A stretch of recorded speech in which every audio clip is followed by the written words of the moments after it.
Selamat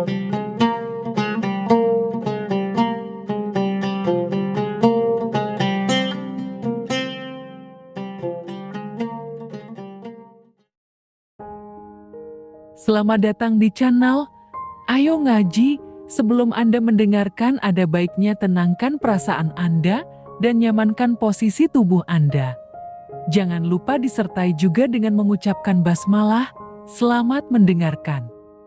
Baik, Assalamualaikum warahmatullahi wabarakatuh. Bismillah, tawakkaltu ala Allah, la hawla wa la quwata illa billah. Kita lanjutkan ke halaman 798, alinea terakhir. Bismillahirrahmanirrahim.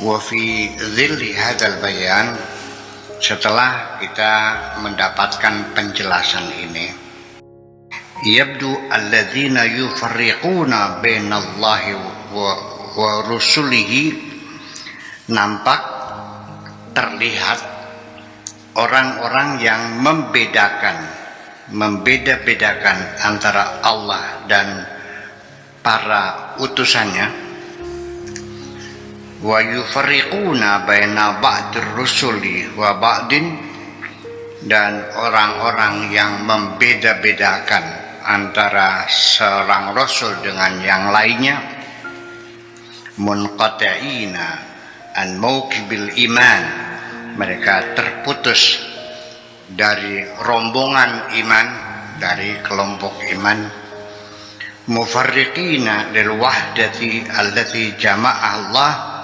mereka dengan sengaja memisah-misahkan, membeda-bedakan, memecah belah ya persatuan yang telah dihimpun oleh Allah. Mungkirina lil wahdaniyati, dan mereka mengingkari keesaan Tuhan, allati yaqumu 'alaihal imanu billah, yang menjadi landasan iman kepada Allah Subhanahu wa ta'ala. Wa ba'da tarkiz tilkal qaidah al-asasiyah fi tasawwur al-islami an haqiqatul imani wa haqiqatul kufr, dan setelah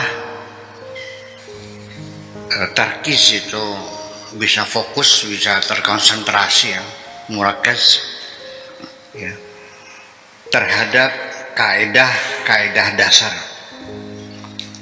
fit tasawwur islami, dalam membangun persepsi Islam, an haqiqatul iman wa haqiqatul kufur, tentang hakikat iman dan hakikat kufur, fima yata'allaqu birrusuli, ya persoalan yang menyangkut masalah para utusan, warisalat, dan kerasulan-kerasulan. Ya'khudhu fi isti'radi ba'di mawaqifil yahud, ya mengambil contoh, memberikan keterangan, penjelasan tentang berbagai sikap orang-orang Yahudi fi hadzal majal, di hal dalam bidang ini, wa fi majalil jahr bisu, dan juga tentang menyampaikan perkataan-perkataan yang buruk secara terbuka, seperti yang sekarang terjadi di medsos. Itu sudah sepertinya nggak ada saring, nggak ada filter, semua keluar, caci maki betul. Iya, terjadi. Ini cerita abad ke-7 yang 1400 tahun yang lalu, yang 1400 tahun yang lalu ya. Budi'a bihi hadza dars. Di sini pelajaran kita dimulai dengan masalah itu, masalah berkata-kata tentang yang buruk-buruk di hadapan umum, di public space, di public ruang, di ruang-ruang publik. Kalau sekarang namanya medsos. Munaddidan bimauqifihim minan Nabi sallallahu alaihi wasallam, dengan menyampaikan kecaman terhadap sikap mereka terhadap Nabi Muhammad sallallahu alaihi wasallam, wa risalatihi, dan kerasulannya, ya, wa ta'annutihim fi talabil ayati, dan keras kepalanya mereka meminta ayat-ayat, wal amarat, dan tanda-tanda minhu, dari Kanjeng Nabi Muhammad, bahwa mana buktinya engkau seorang rasul, mana buktinya, bisakah engkau menghidupkan yang sudah mati, bisakah engkau membelah bulan, bisakah engkau, dan seterusnya. Itu hanya ngeles sebetulnya sih orang-orang Yahudi yang selalu minta bukti kepada Nabi Muhammad, bukti fisik bahwa dia roh utusan Allah, suruh menunjukkan kesaktiannya. Itu hanya ngeles saja. Dasarnya memang itu dikatakan dalam Al-Quran, mereka itu sama saja, kau buktikan atau tidak kau buktikan, tetap sama saja mereka tidak mau percaya. So, mereka bukan tidak percaya, memang tidak mau percaya. Dibuktikan ya tidak percaya, tidak dibuktikan juga tidak percaya. Itulah makanya wasawa'un alaihim a'andartahum am lam tundirhum la yu'minun. Sekalipun orang itu tahu kita dalam keadaan benar, tetap nggak percaya. Wasawa'un alaihim. Kenapa? Ya bukan tidak percaya, mereka tidak mau percaya dengan bukti dan tidak bukti. Buktinya apa? Mereka minta bukti. Mana buktinya kau utusan Allah? Nih, batu gue tabok nih, nanti keluar airnya. Terus, ya coba silakan buktikan kalau iya. Nanti percaya nggak? Ya buktikan aja dulu. Setelah dibuktikan dan ternyata, lalu mereka percaya nggak? Enggak. Sebelum lanjut mendengarkan, kami sangat berterima kasih bila mana Anda ikut serta mendukung channel kami dengan cara like, komen, dan subscribe. Terima kasih dan selamat mendengarkan kembali. Mereka kelaparan, haus, pengen minum susu, nggak ada, air nggak ada, madu nggak ada.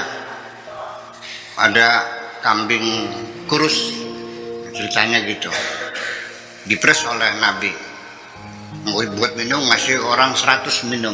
Itu kan nggak masuk akal. Setelah mereka kenyang minum dari satu ekor kambing yang kurus, bisa bikin kenyang orang 200 minum susu. Mereka melihat itu, percaya nggak? Enggak. Bulan dibelah, silakan. Percaya nggak? Belajar dulu. Setelah dibelah ternyata nggak percaya juga. Jadi apa artinya? Dibuktikan atau tidak dibuktikan tetap tidak percaya. Abaikan saja. Bikin perut kamu mules begitu. Ini dari peta sosial yang dijelaskan dalam Al-Quran di surat Al-Baqarah yang pertama kali, bahwa di mana saja, kapan saja, dan siapa saja yang ingin membawa ide-ide baru, ingin melakukan perubahan, ingin membangun negara, ingin berkiprah, berjuang demi kemaslahatan umat, selalu menghadapi manusia-manusia seperti yang disebutkan dalam Al-Baqarah, yaitu di mana saja, kapan saja, pasti Anda akan menemukan orang yang pro, yang mendukung Anda, dan ada yang melawan Anda. Ya, yang pro namanya orang yang beriman, orang yang melawan namanya orang yang kafir, ya kan? Orang yang pura-pura pro tapi nyatanya tidak pro, orang munafik. Ya, ada lagi yang keempat, yang tidak mau percaya. Yang sudah percaya perlu dibina terus menerus sampai mereka kokoh dan kuat keimanannya. Yang tidak percaya bisa dikasihkan argumentasi supaya percaya. Yang munafik diwaspadai. Yang tidak mau percaya jangan masuk hitungan. Itu maksud saya. Dan itu di sini diterangkan tentang sikap semacam itu terjadi ya sampai sekarang. Pak Habib ingin membangun masyarakat Cirebon supaya aman, damai, makmur, cerdas, sehat dan sebagainya. Anda bikin lembaga-lembaga, bikin pesantren, kegiatan pengajian-pengajian, percaya tidak akan ada pro dan kontra. Betul nggak? Nah, orang-orang Yahudi yang semacam itu dijelaskan dalam ayat ini bahwa mereka meminta bukti-bukti fisik kepada Kanjeng Nabi bahwa Kanjeng Nabi Muhammad betul-betul seorang utusan Allah. Bagi saya, yang penting bukti fisik itu tidak perlu. Kemujizatan yang sifatnya material sudah selesai, hanya tinggal sebagai cerita. Yang saya perlukan adalah kemujizatan spiritual yang bisa memberikan manfaat pada kita, yang bisa meningkatkan kualitas hidup kita, yang bisa membahagiakan kita. Adapun Nabi Musa bisa membelah lautan dengan tongkat yang dipukul, terus apa yang terjadi? Sudah selesai. Tinggal dongeng, tinggal cerita. Dulu pernah ada nabi namanya Nabi Musa, ya, dikejar-kejar Firaun, terpepet di pinggir laut. Nah, akhirnya Allah perintahkan wadrib bi'asakal bahra, pukulkan, akhirnya dipukulkan dan lautan terbelah, dia nyebrang. Fir'aun mengejar, Nabi Musa selamat, Fir'aun tenggelam. Ceritanya sudah selesai. Manfaatnya untuk kita apa? Yang ada, udah ada. Yang ada manfaatnya itu inilah warisan yang ada di hadapan kita ini. Ya, laqad taraktu fikum amrayn lan tadillu in tamassaktum bihima kitaballah wa sunnati. Itulah warisan spiritual yang bisa kita buka kembali. Bagaimana membangun rumah tangga yang bahagia, inilah konsepnya. Jangan begitu. Untuk menjaga kesehatan, inilah konsepnya. Untuk menjaga kedamaian hati, inilah konsepnya.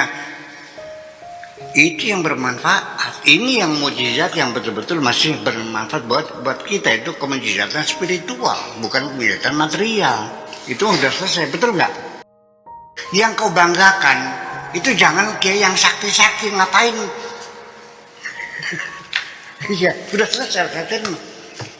Yang penting kiai yang soleh itu setelah meninggal apa yang ditinggalkan? Pesantrennya, madrasahnya, masjidnya, ya kan? Yang mencerdaskan bangsa, karangan-karangannya, ilmunya, itu yang bermanfaat. Kesaktian mesti cerita. Nah, makanya Pondok Cadampingan tidak mempelajari kesaktian Syekh Abdul Qadir Al-Jailani dengan manakibnya. Kita sakti, bisa terbang, bisa menghilang, bisa makan jago, tulangnya dilemparkan jadi jago lagi, kukurur kali. Itu udah selesai. Yang kita pelajari adalah pikiran-pikirannya. Makanya itulah yang kita baca adalah Al-Fathur Rabbani itu mempelajari bagaimana pikiran-pikiran Syekh Abdul Qadir Al-Jailani. Nah, itu saya kira seperti itu yang perlu kita sampaikan, mumpung ingat bagi saya. Jadi sikap Nabi Musa dulu, sikap orang Yahudi itu selalu meminta bukti fisik kepada fitalabil ayati wal amarat minhu, ya. Wa yuqranu baina mawqifihi hadza wa ma kana lahum min mawaqif ma'a nabiyihim Musa. Di dalam surat ini sengaja diceritakan, dijelaskan, ya, secara bersamaan sikap Yahudi terhadap Kanjeng Nabi Muhammad dan sikap Yahudi terhadap Nabi mereka sendiri, Nabi Musa alaihissalam. Summa ma'a Rasulillah, kemudian terhadap Rasulullah min ba'dihi, setelah dia, yaitu Isa alaihissalam, wa ummihi Maryam, dan ibunya Maryam, faidahum jibillatun wahidah, ternyata watak mereka ya itu juga, satu watak juga, satu temperamen juga, nggak ada bedanya. Sebelum lanjut mendengarkan, kami sangat berterima kasih bila mana Anda ikut serta mendukung channel kami dengan cara like, komen, dan subscribe. Terima kasih dan selamat mendengarkan kembali. Fi ajalihim al-mutataliyah, sekalipun generasi-generasi yang silih berganti, tetapi tabiatnya, wataknya, temperamennya ya seperti itu juga. Kayak sekali Yahudi tetap Yahudi, begitu maksudnya di sini.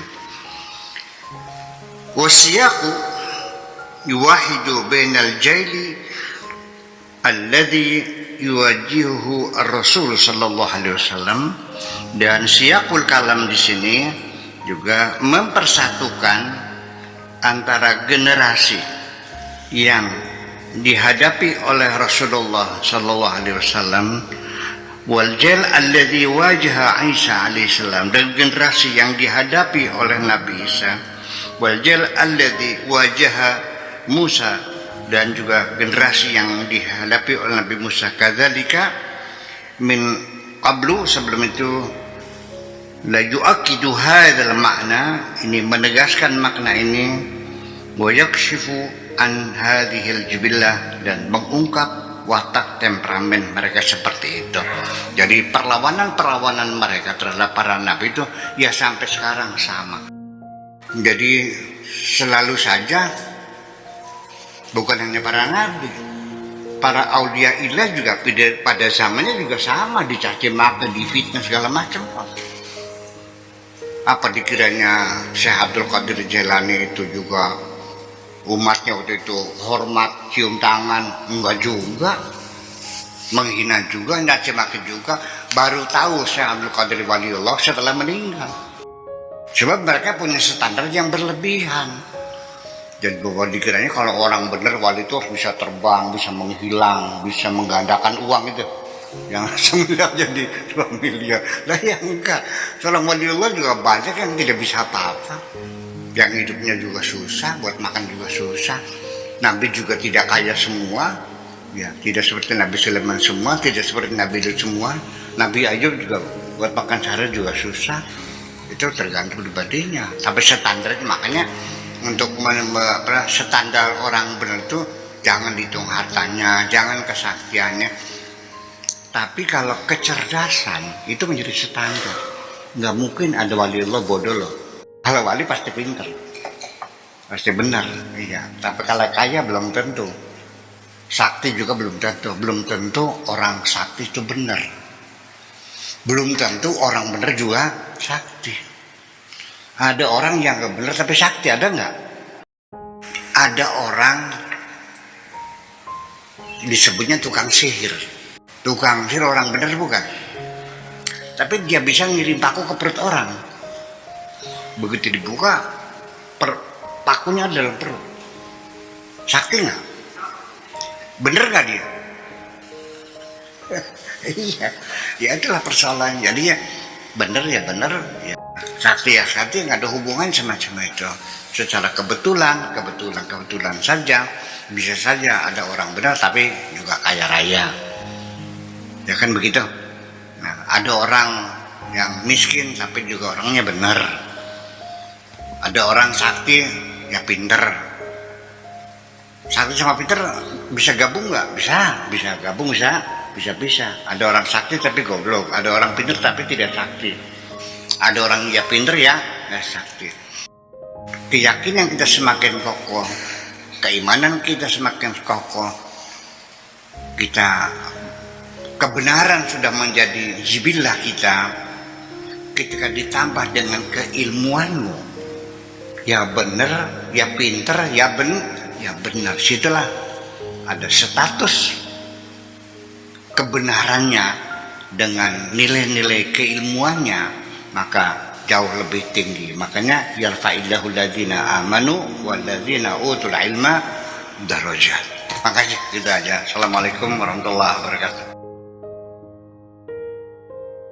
Anda telah mendengarkan hingga selesai. Semoga video ini bermanfaat untuk Anda. Semoga kita selalu berusaha untuk bisa bertaubat kepada Tuhan dan selalu dalam ampunan Allah Azza wa Jalla. Terima kasih. bagaimana caranya kira-kira selesai bulan puasa semangat ibadah kita dua kali kita hati kita ini pada fase berapa nih? Kepedulian sosial terus